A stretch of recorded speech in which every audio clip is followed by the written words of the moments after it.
Assalamualaikum warahmatullahi wabarakatuh.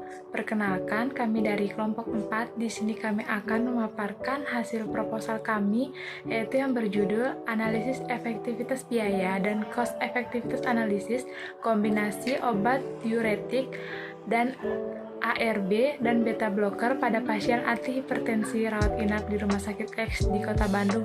Adapun anggota kelompok kami yaitu Aina Fiani, Anggun Milenia Mukti, Astin Putri Utami, Deni Juni Astuti, Dinda Aulia Irma, Febrianti Kusuma Wulandari, Maharani Anawula, Siti Kamila, dan Yunita Ferianti Putri. Baik, untuk yang pertama yaitu pendahuluan yang akan dijelaskan oleh saya sendiri.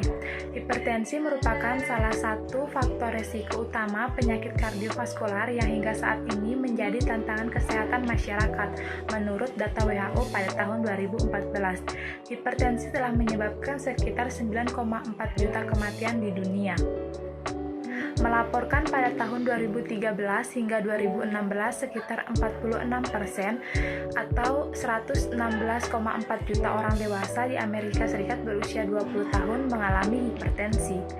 Prevalensi penyakit ini diperkirakan akan mengalami peningkatan pada setiap tahunnya.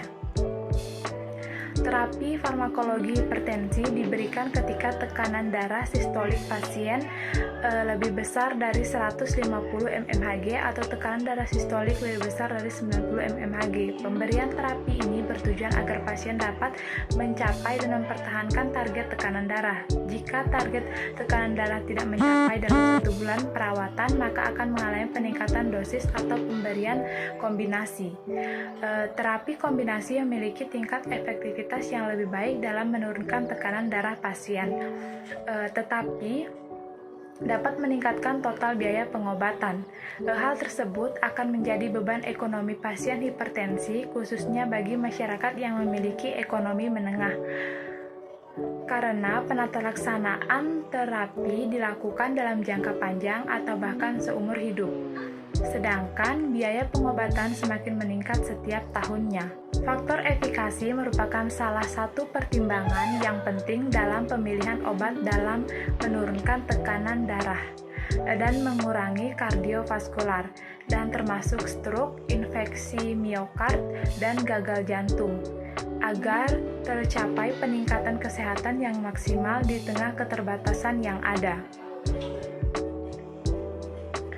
Hingga perlu dilakukan penelitian mengenai efektivitas biaya dan terapi kombinasi obat antihipertensi secara retrospektif dengan metode cost effectiveness analysis agar dapat mengetahui pilihan obat yang paling efektif secara biaya dan terapi. Yang selanjutnya yaitu rumusan masalah. Yang pertama, apakah terapi kombinasi antihipertensi diuretik, ARB, dan beta blocker dapat memberikan efek terapi yang maksimal dengan biaya yang relatif murah? Yang kedua, manakah yang paling efektif digunakan untuk terapi hipertensi yang memberikan efek antihipertensi lebih baik? Selanjutnya ada tujuan penelitian.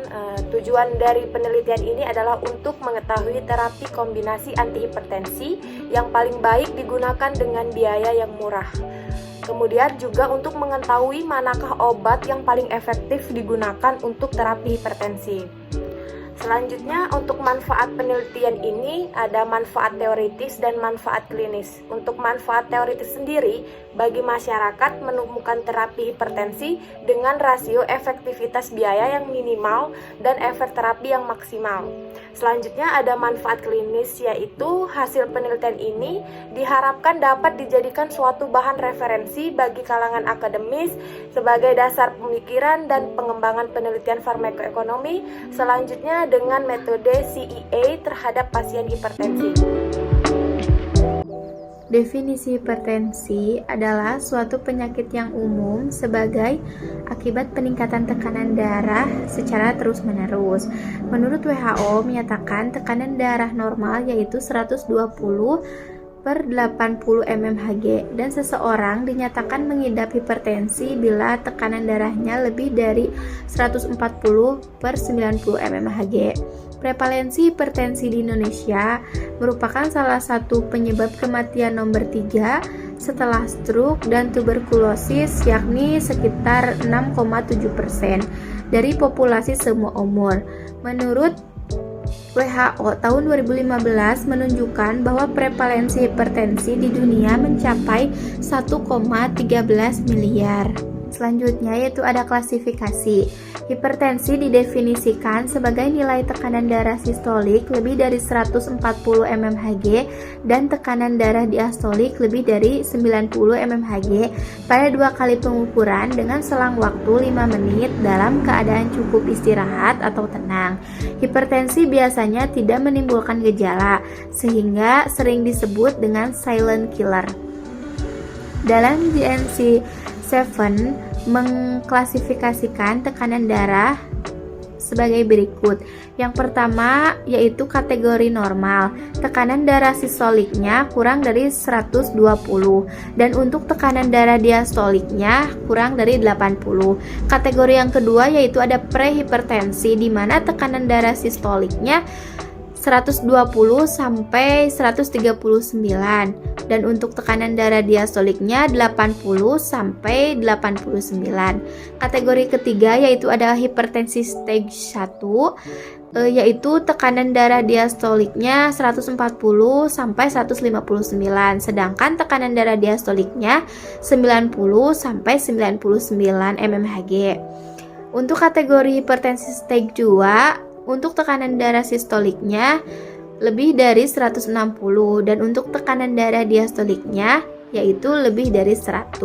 Selanjutnya ada etiologi dan faktor risiko. Hipertensi esensial atau primer. Penyebab hipertensi esensial tidak jelas dan penyebab sekunder dari hipertensi esensial belum ditemukan. Selanjutnya ada hipertensi sekunder. Penyebab hipertensi sekunder dapat ditentukan seperti penyakit pembuluh ginjal, penyakit tiroid, dan hiperaldosteronisme, dan penyakit substansial. Lanjutan etiologi dan faktor risiko. Faktor risiko itu terdiri dari usia, lingkungan atau stres, obesitas, rokok, kopi, genetik, dan ras. Kemudian yang selanjutnya, tanda dan gejala. Pada sebagian penderita, hipertensi tidak menimbulkan gejala, meskipun secara tidak sengaja beberapa gejala terjadi bersamaan dan dipercaya berhubungan dengan tekanan darah tinggi, padahal sesungguhnya tidak.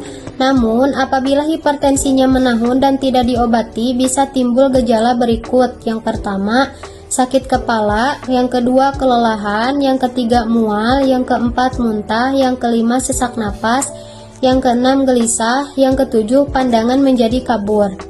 Kemudian gejala hipertensi menurut Parar dan Jang tahun 2015 dibagi menjadi dua, yaitu yang pertama tidak ada gejala, yang kedua gejala lazim. Selanjutnya patogenesis.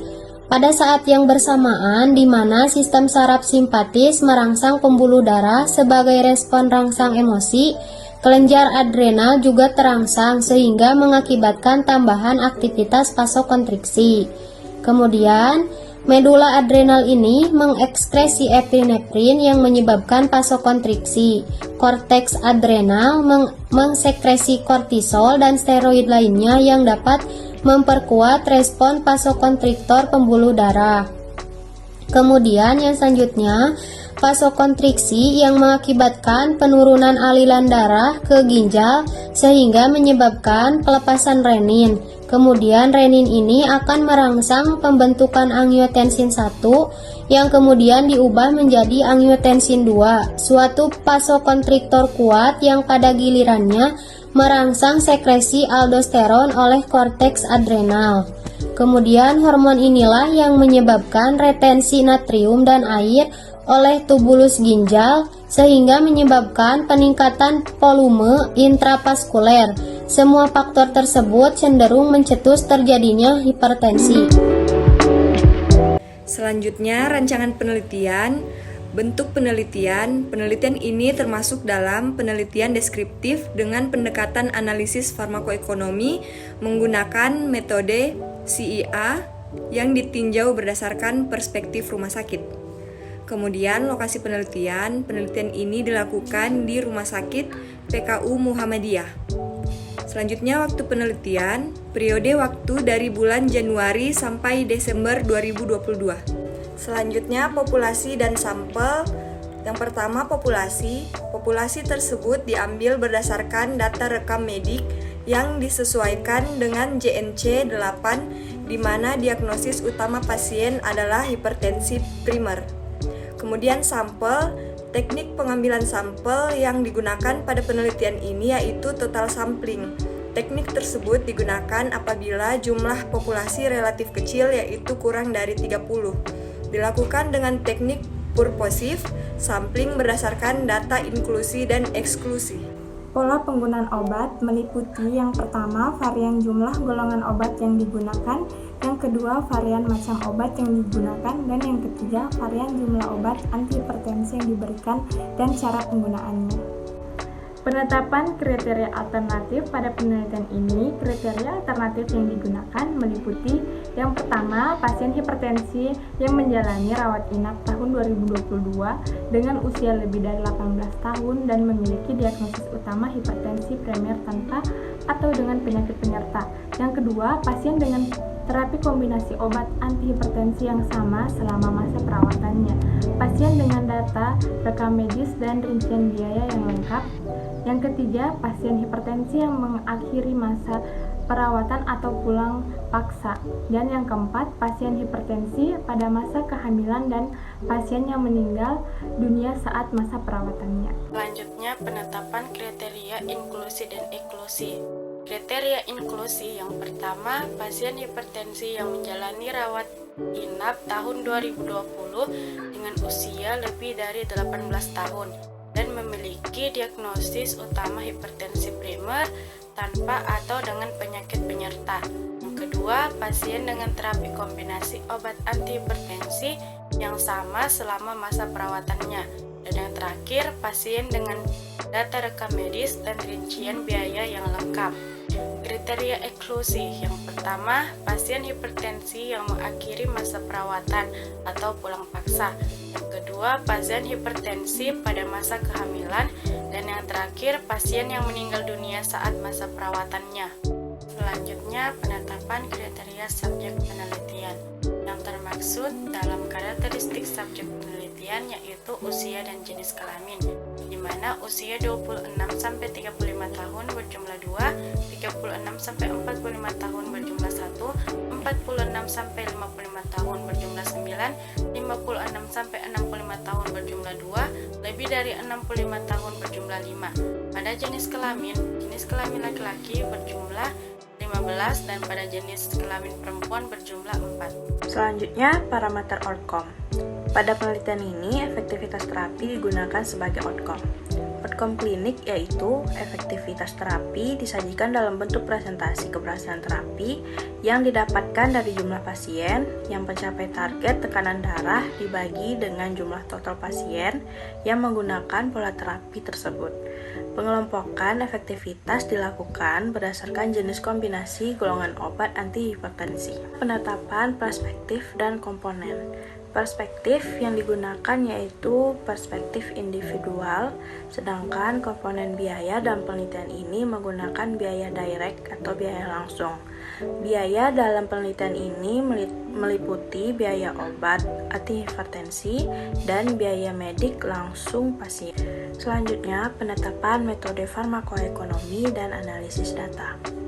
Penetapan metode farmakoekonomi pada penelitian ini yaitu termasuk penelitian deskriptif dengan pendekatan analisis farmakoekonomi menggunakan metode CEA atau Cost Effectiveness Analysis. Yang kedua, penetapan analisis statistik.